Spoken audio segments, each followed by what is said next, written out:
If Ripper had ever asked me if I was worried I'd accidentally take out the spark of a goddess, I'd...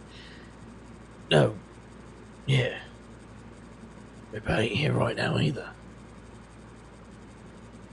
That's when you know you found a new low.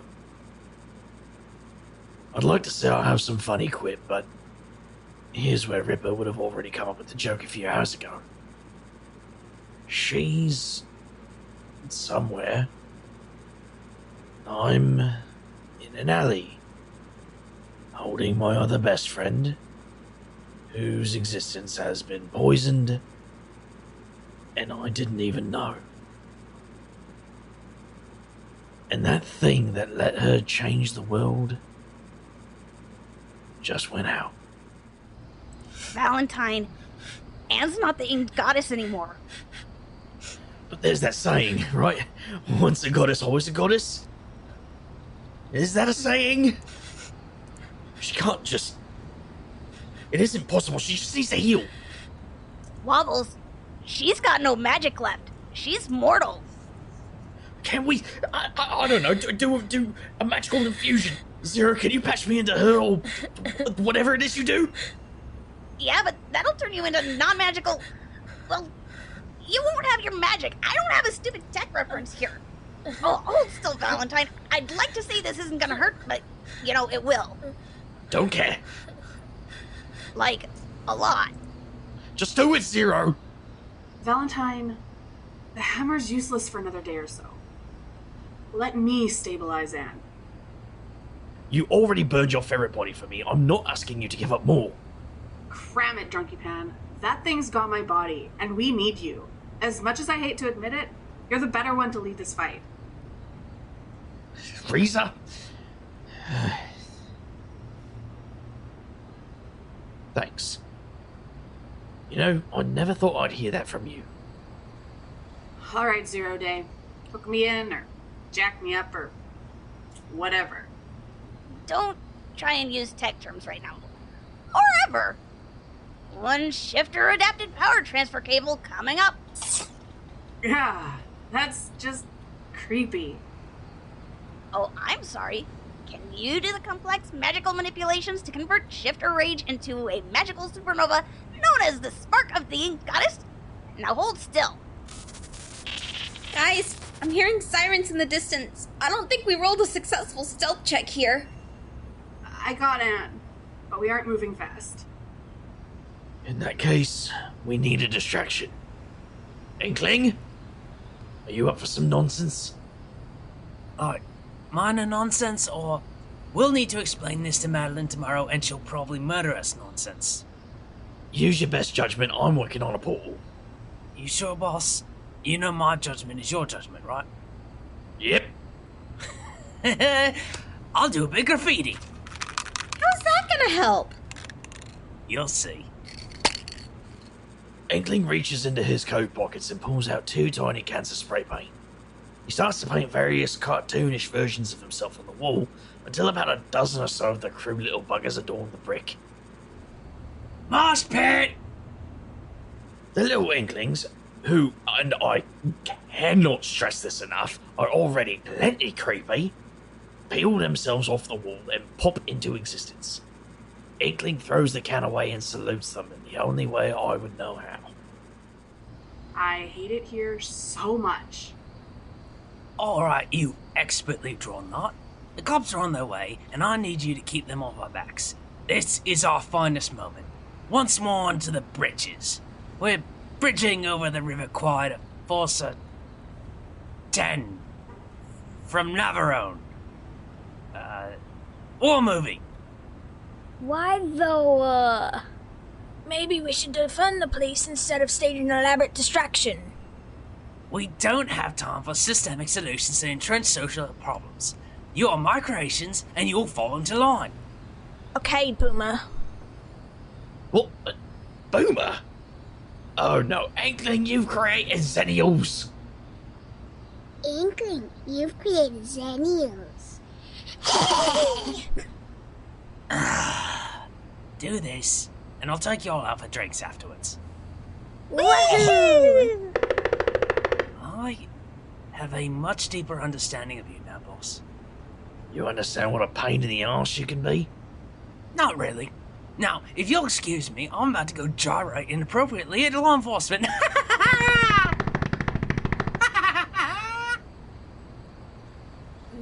At least he's focused. What happened? Why does my back hurt? And my face. Actually, everything hurts. You've got enhanced healing right now. It's useful, but not exactly comfortable. But, why do I suddenly like the smell of gunpowder and chamomile? Zero. Potential side effects of cross magical conduits can result in unintended side effects. Ask your doctor if Zero Day is right for you. Valentine, what are you doing? I'm taking us somewhere you'll be safe. I hope. Alright everyone, keep your arms, legs and ethereal wings inside the portal at all times. We're going on a field trip. Valentine, if that portal goes where I think it goes, I can't pass through that. The decaffeinated god wards his shop against non-magical people. Unless you've done something incredibly stupid. You can scold me later for making a magical trapdoor into Roka Jacks. I know, abusing magic for my own means and all that. I'd rather have you angry and alive than the alternative. Valentine's right. Let's go, goddess. Inkling! Portal's open! And leave your weird kids behind! Espresso. Yes, boss. What can I do for you? Please arrange. Anything you want. As I was saying, please. I'm at your disposal. Espresso. Because I was going through numbers at 3 a.m. last night after a triple macchiato, and I think I found a way to increase efficiency and magical throughput and wholesale bean prices by 30%. Fantastic. Please arrange the pillows and couch cushions in that spot on the floor, and make it quick. You bet, boss. Why? Ow. Never mind. I fell on a super comfy pillow. Hey, me too. My pillow's all lumpy. That's me. Please. You're off. I landed in a nice padded chair. Why was I the only one to hit the floor? Because you built a back door into my magical sanctuary with a sigil you stole from my Pixiv account. In my defense, ow, this is an actual emergency. I should boot you out into the void for what you did. A few thousand years of nothingness will teach you better manners. It's Anne. She needs a place to hide. A goddess needs a hiding place? My powers are gone. I am left vulnerable. Ah, your spark. How was it lost? Stolen by the powers and principalities of the abyss? In that case, I waive all penalties associated with illegal entry into my realm. My shop is at your disposal, Inked Goddess. It's just Anne now. No. You are now and always the Inked Goddess. You will regain your spark and send the insects of the abyss scattering back to their nest. Are you just being supportive, or are you looking into the future? Because it sounds like you're looking into the future. Yes. No. Have I told you about our new loyalty program? Weird segue. Can't say it's come up in conversation. ever. I recently, very recently, added a library to the coffee shop. Allow me to punch your cards. Okay, that's oddly cryptic. Those cards will grant you entrance to the library. Feel free to peruse the stacks while I make your drinks. Print media? Sounds like you're trading one failed business for another. I can escort you back outside if you like. I'll be good. I appreciate you letting us hang around, Decaf, but I'm hoping you can help Anne get her spark back. Look through the stacks, Valentine. The book you need will call out to you. Your loyalty card allows you to borrow one book. Your next loyalty reward is at 354 stamps. It's still a work in progress. Wait, is this you trying to help? Yes. No. Here is your caramel beaver tail frappe. Oh, sweet. You know, I invented this drink. I am aware. It is a crime against coffee, and I feel dirty for having it grace my menu. Please take it and go. Alright, so we got soundly wumped. Everyone's still mostly upright. I'll manage. I may need to rest in this chair for a bit. 4x5-ish. Good enough. Zero, you keep Anne company and make sure she's okay. Savvy, come help me in finding a book. A chance to explore supernatural deities' bookshelves? Who knows what I'll find in there? I'm gonna go with books. It's a freaking book apocalypse! How are we gonna find the right volume in all this mess? Decaf was not specific. Maybe it's not too late to get thrown out into the void. So is it just me, or is he kinda not quite there? Decaf has been running this place since before it was a coffee shop. After it closed, he brought it back into existence out of the memories of everyone who ever passed through its doors. It's the perfect place to hide out because our good friend wearing Reese's ferret form will have to figure out which era we're in. Oh, so it's kind of like the comic book multiverse continuum theory?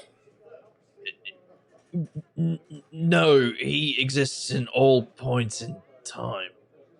That makes so much more sense. Yeah. Now let's take a butchers through these books and see what we find. Find what? I don't even know what I'm doing here. There's an evil spider thing with great taste in clothing coming for us, and he already turned a goddess into a mortal, and it's all down to us, and I don't even know what. Plus, you've got Riza and Zero and Threadripper when she gets back, and. Savvy! 0 days focusing on Anne right now. Riza and Anne are snoozing. You're what I've got. Take a breath and look for whatever Decaf said.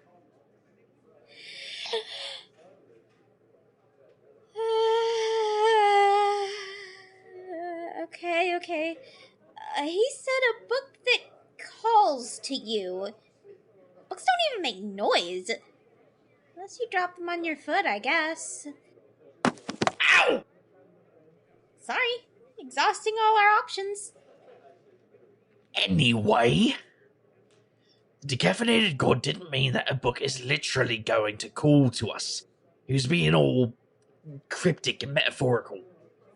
Unless he meant exactly what he said, that one of these books will just go, hey! Great. I can't hear a thing. Oh, wait, I'm useful! Super bat hearing! Savvy, you're a genius! But more importantly, in this instance, you're a bat! Okay, hold on. Do you hear that? Obviously I don't. There's music coming from the books. Punks? Anything that reminds you of Anne? I know her shop was named after a song. Be quiet. No. That's a top 40 tune. Boring. Why is she singing about her thumbs? Never understood that song. Oh, wow. That's a retro cut. No. Nothing. Oh, hey! Tiki Punks! I love this song! Wait, Tiki Punks? Yeah! I love this song, like I just said. Hard Times and Hula Skirts. This book is playing the song. Pass that here. Here you go. Hey, words are appearing on the cover. It had better not be the gunslinger's heat again. What? Never mind. This says... Tales of the Thief by Prospero. Duke of Milan in exile. Oh, hey, that's like your great-whatever grandpa, right? I had like 5 more greats and likely one of the first street magicians. Ashen Hells. What? This is a spell book. A spellbook of abyssal magic? That sounds kind of counterintuitive. I thought you just bent the abyss to your will. This isn't abyssal magic. This is something else entirely. Let's get back to Anne. How's everyone holding up? Not great. Reese is pretty much tapped out. I think it's time to find Caliban and deal with him. Valentine, you can't fight Caliban. They will tear you apart. I appreciate your vote of confidence. She's right, Wiggly. Your ace in the hole is his ace in the hole. Only he's got a bigger Hole? ace. That's what I'm counting on. What do you mean? Decaf was right.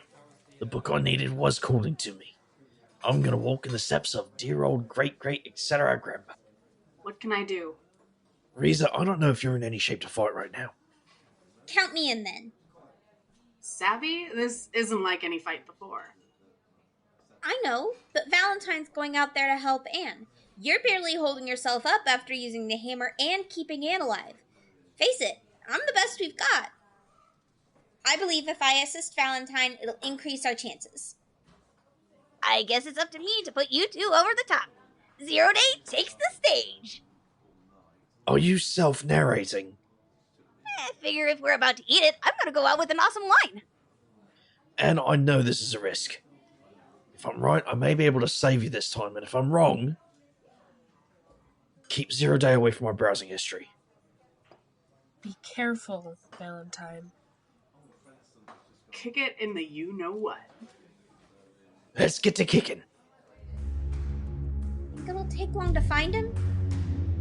He's a giant guy in a crimson suit who looks kind of like a praying mantis, right? He won't be hard to find. I certainly hope not. Still convenient. So, you were holing up in the time-traveling coffee shop. Tell the decaffeinated god we're coming for him next. We of the Abyss have a long history with the Sabaean. And they say I don't know when to shut up. Alright, you two, keep him guessing. I need to get close. Hey, combo attack. I got sound, you got sight, Zero. On it, one super extravagant 0 Day light show coming up. 0 Day makes the first move, vanishing into a flurry of pixels. A dozen or so 0 Days pop up in a circle around Caliban. What is this? Why make weak duplicates of yourself? Like it? It's our copy-paste special. Great for getting into places that have a number requirement. Enough! My eyes! Oh yeah, I forgot to mention. They're unstable and prone to exploding. I do that sometimes. All you're doing is distracting me from my goal. A distraction? See, that's a fine idea. Wanna know a secret?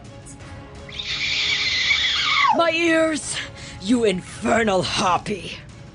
Cherub bat. Look it up. Enough of this banter! The monster scuttles forward and seizes me. Rows of teeth unfold behind his grin.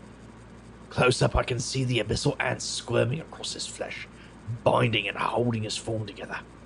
It's like putting my face up against an old staticky screen. You are amusing, Valentine. It would have been fun to keep you around, perhaps as a pet. But some animals cannot be trusted. I may be an animal to you, Caliban, but I had your number the moment I clapped eyes on you. You're a show-off, and show-offs are too busy being full of themselves to cover up their weakness. Because you don't know what your weakness is.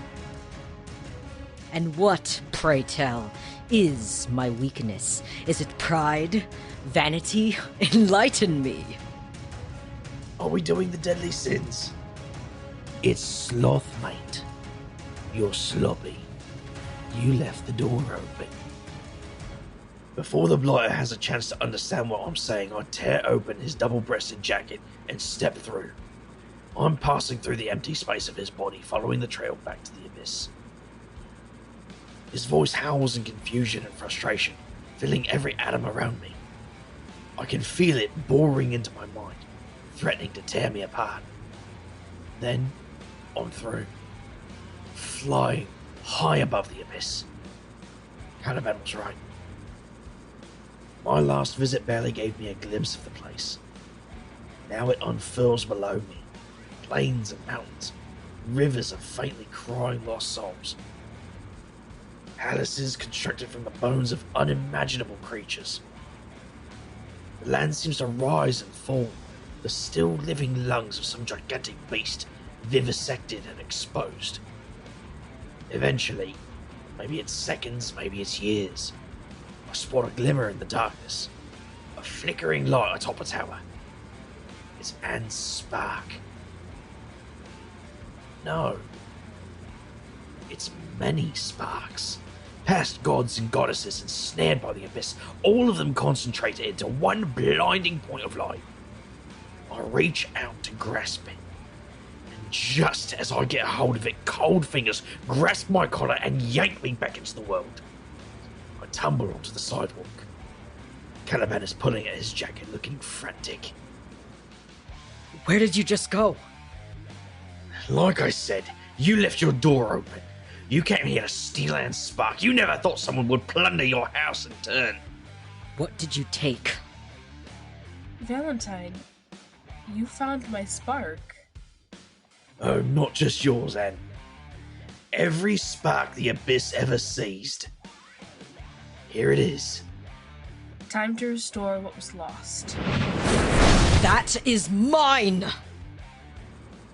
Caliban descends upon Anne, teeth and claws at the ready. Anne explodes with magical force, sending Caliban scrambling. Giant inked wings radiate from the inked goddess. Anne smiles at me, that same serenity gracing her once more. I believe I promised to return your wings. Anne kneels down and takes my hand. I watch in awe as tattoos dance along her arm. They take their old familiar places on my skin, my tattoo magic returning to where it once was. Now rise, champion of the inked goddess. You have to make this sound so formal. Sounds like a D&D game. Humor me. I believe you dropped your cigarettes. You. I'll take that spark back. Shut up. What did you say?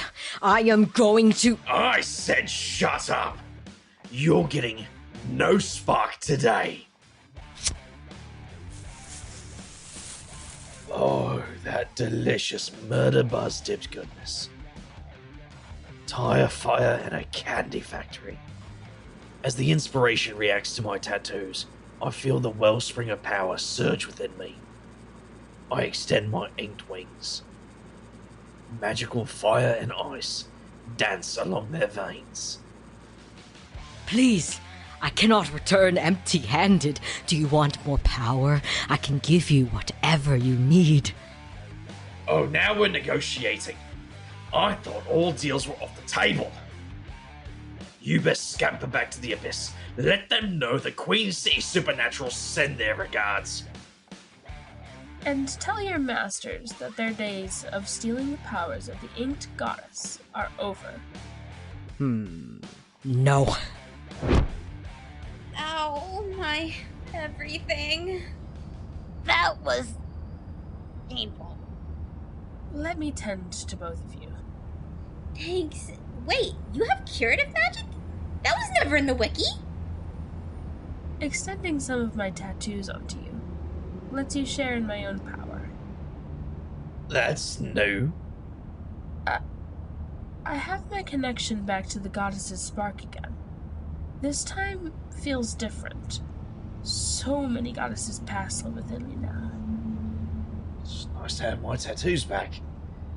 Kinda itchy though.